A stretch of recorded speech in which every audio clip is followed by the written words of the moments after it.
During World War II, a few stranded U.S. soldiers, desperate to survive, resorted to catching sharks with their bare hands from the sea to solve their food problem. It was the 27th day of their time at sea, and they knew that if no one rescued them soon, they'd be stuck there forever. Just then, an airplane appeared in the sky, but the three of them were too weak to shout for help. They could only fire the remaining signal flares. Before they could even feel relieved, they realized it was a Japanese plane.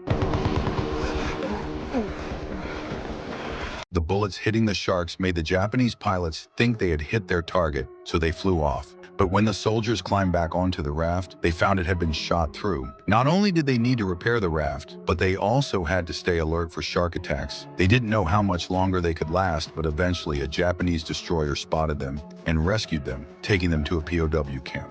While verifying their identities, Watanabe discovered that Louis was once an athlete, so he immediately arranged for Louis to compete against his men. However, due to prolonged hunger and malnutrition, Louis collapsed and lost the match. Watanabe wasn't done with him though. Every time Japan suffered a defeat, he would head to the camp and vent his anger on Louis. One day Louis told his fellow prisoners that he planned to die along with Watanabe.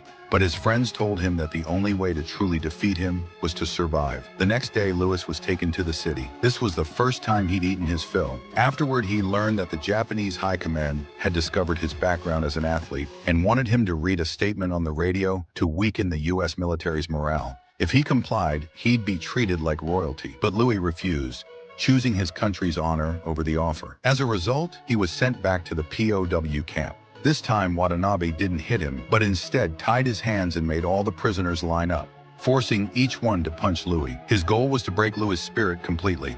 Do it, sir. Come on. Let's get over it. Punch him in the face.